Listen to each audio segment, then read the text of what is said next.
We were talking about in resonant circuits that your impedance or your resistivity or whatever you want to call it, which takes the place of ohms, becomes zero, and therefore you're at superconductor conditions at that point.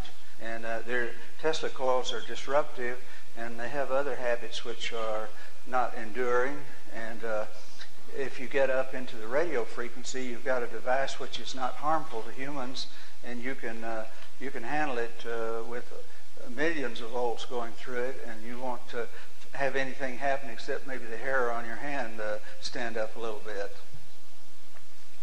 And you can also hold light bulbs and light them and that sort of thing.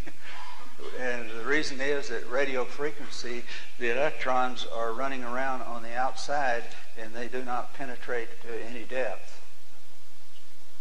And that's one of the reasons for the high efficiency rating.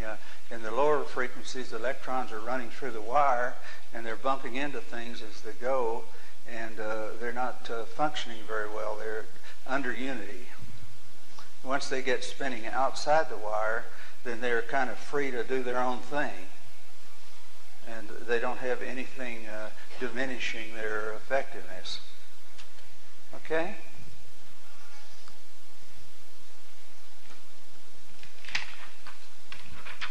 Another way of looking at this would be that if you take a room full of ping pong balls and you get them all going in many directions, and they're bouncing around, there's a certain amount of energy in that room.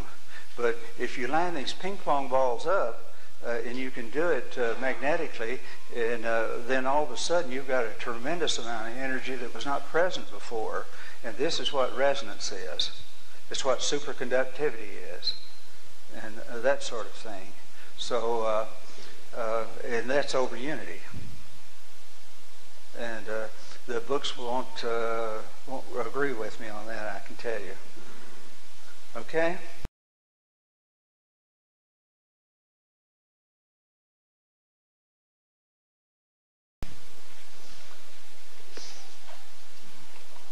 Okay, we're just about to the end of this. And basically, electrical energy is achieved when electron density at a point A becomes greater than electron density at point B. This is your potential difference between 2 points. And if that doesn't exist, you don't have any energy, regardless of how many electrons are there. It's just like the high pressure and low pressure areas in the weather system.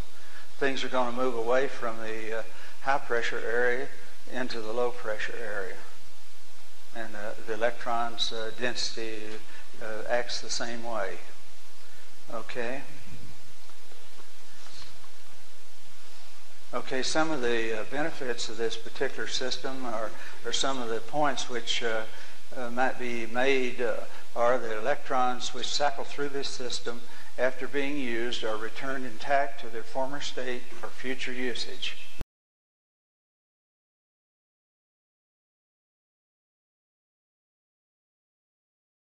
Okay, did we talk about dominoes this afternoon? Yeah. We did, okay.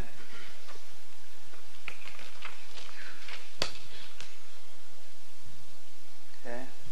And we talked about Ohm's law, and we also talked about how to recognize over unity. I'll put this back on and let you look at it a little bit more if you want. Let me step out of the way here.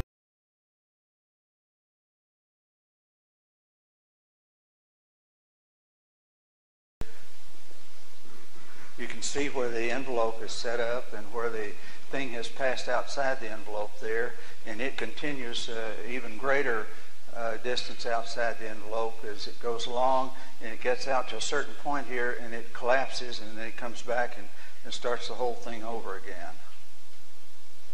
That's radio?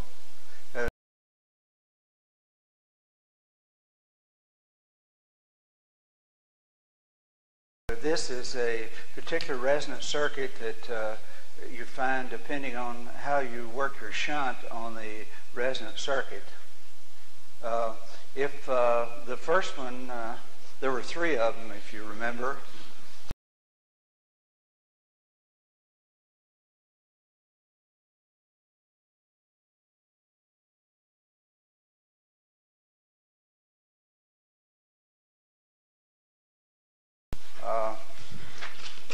The one at the top is the one which you normally expect to see. That's where your dampening effect happens when you're seeing these things on the oscilloscope screen, and it's showing the analog, or whatever you want to call it, showing the cycling. And it starts out with a certain amount of energy, and that gradually diminishes.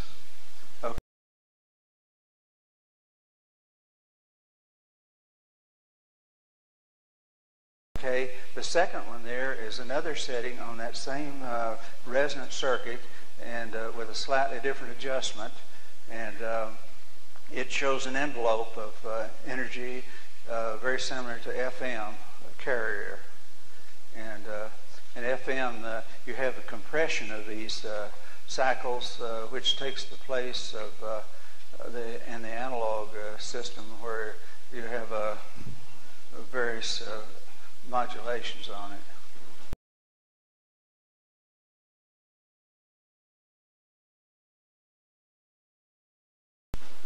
But and the third one is a particular arrangement of the grounding shunt, which means that its ability to communicate with the electron source, which would be your grounding, and the resistance there is like a dam on a large body of water, and it lets the electrons through, and they get caught behind this dam.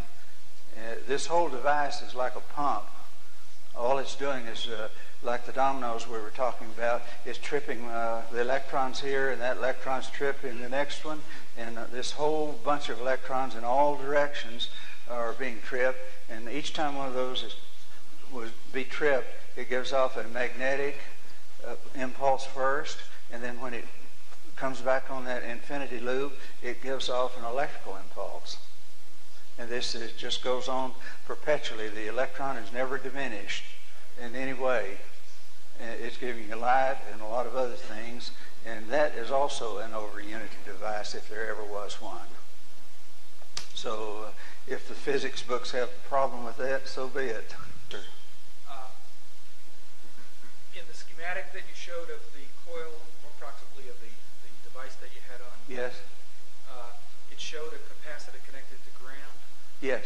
Okay. That is a blocking device. It could either be a resistor or a capacitor or a variable of either one of them. Is that grounding device the source of the negative impedance? Well, see, you've got 2 coil systems there that are working, so you have to tune one of them to make.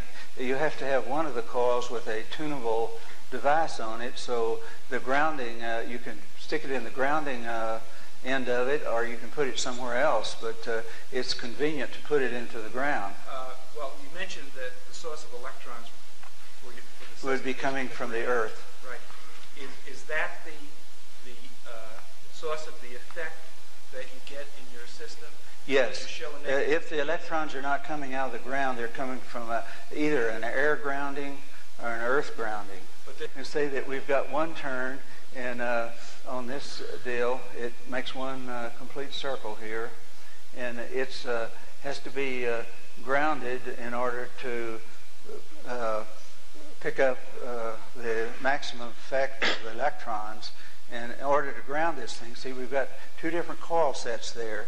Now, anytime you add a capacitor or any other device or resistor or anything else into this circuit here, it's going to lower the frequency, so the highest it can be will be based on the length of the wire. And then if you add something else to it, well, then it's going to lower the frequency. Okay, we've got 2 coils, and they may be very slightly out of tune, not precisely tuned. So you need a variable device here, which can be a variable blocking device, which can be a variable capacitor, or it can be a variable resistor, or a number of other things.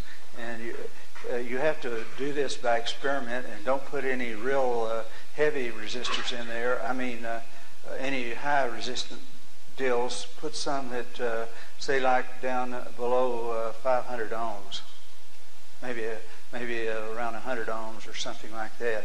And this is going to be that shunt that's in the resonant circuit that we were talking about a little bit earlier. And it's going to be the dam that's going to hold the water behind it, so to speak.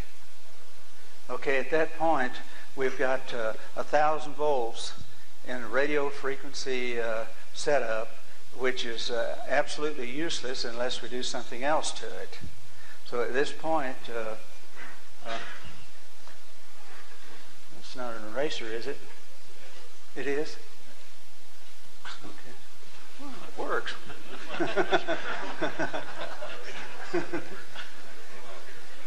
Okay, we're going to pick up where we have the one turn here, and we're going to take it on to the next steps. We've got one turn here, and we've got it grounded with a variable device on it so that we can fine-tune it. And at that point, we've got, from this deal, we've got an output out here, which is in an oscillating type, alternating current type situation at radio frequency. Yes? One quick little note there. That ground symbol, could that, an alternative, be the negative of your... Yeah, that is the shunt in the resonant radio frequency configuration that produces a dam that keeps the energy. Once it gets to oscillating inside the system, if it can come in, but it can't get out unless it is hooked into another system. I guess what I'm saying is whatever L1 ground is, or if it be an earth ground or the common, that's what you're referring to. Yeah, well, it's simply a blocking device which keeps your resonant coil system, which normally you have a capacitor and a coil, and you've got them like this. Well, in our case, we've put both the capacitor and the coil in one wire, and we've eliminated some components that are subject to fail. When we do that, capacitors are subject to fail, so you've actually made a device which is less likely to fail. It has greater longevity. So anyhow, we're going to be throwing pieces away as we go through here and see how we can still end up in business. Okay, we've got 1,000 volts here, and it's a radio frequency, and we need to get it into conditions so that we can run something which is 120 volts at 60 cycles. Oh, yes, sir. Just to clarify, L1 ground and L2 ground are... Well, they're grounded in different ways.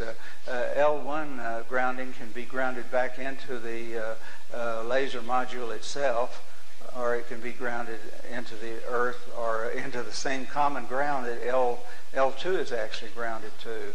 You'll notice in the Tesla coil books that frequently both those coils have the same common ground. Okay, and this double Tesla coil thing here has a variable blocking device on it, and is grounded. The two bases of the Tesla coil are grounded.